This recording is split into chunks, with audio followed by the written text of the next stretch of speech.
The gas plant area was very vibrant then.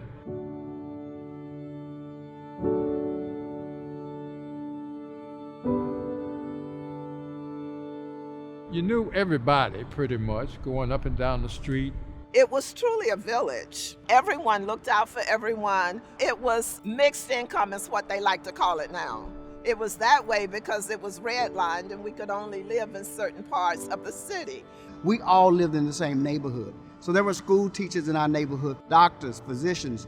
And so our neighborhood was a combination of many things. There were churches, there were stores, there were businesses. We had so many thriving businesses. And the reason they were able to thrive so was that Black people actually patronized those businesses because there we could be treated with respect.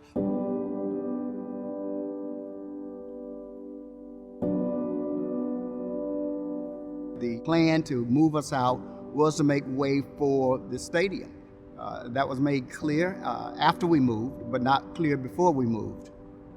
Those of us who would have been left here would have been able to take advantage of the economic growth that was promised to us as a condition for moving.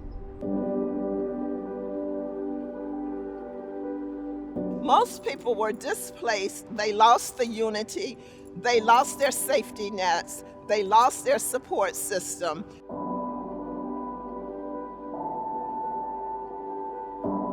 They had lived in a tightly knitted community and now they were scattered all over. And so what we lost was this village, this unity, this community that we've never quite regained.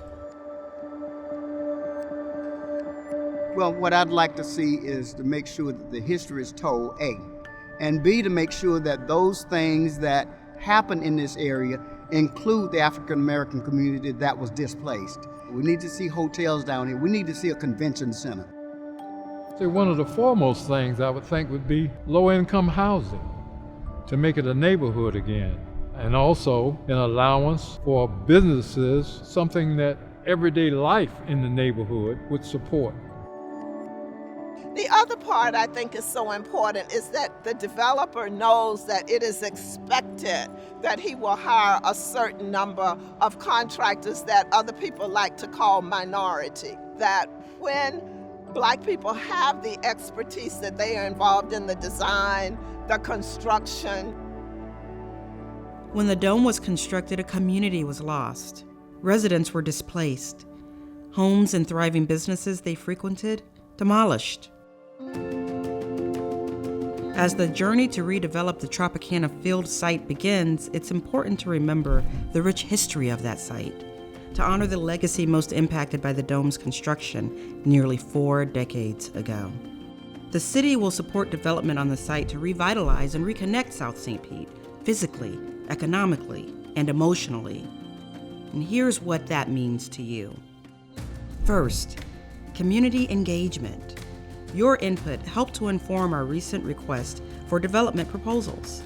To ensure that the community can shape the future, no development will happen without additional community engagement. Next, our vision statement says that we'll honor our past. And with the redevelopment of this site, that's exactly what we intend to do. Housing, including affordable and workforce units, which are a priority for the city of St. Pete. The city has emphasized that both must be included in any redevelopment plan.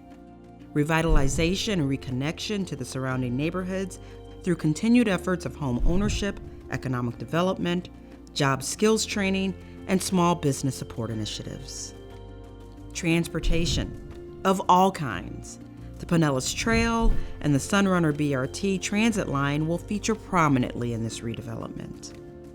And job opportunities. Another requirement is a jobs creation plan that emphasizes hiring South St. Pete CRA residents.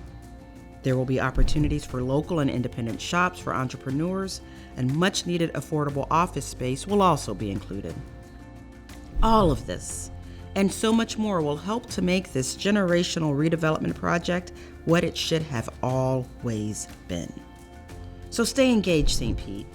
If you have questions or comments, Visit our website for more information.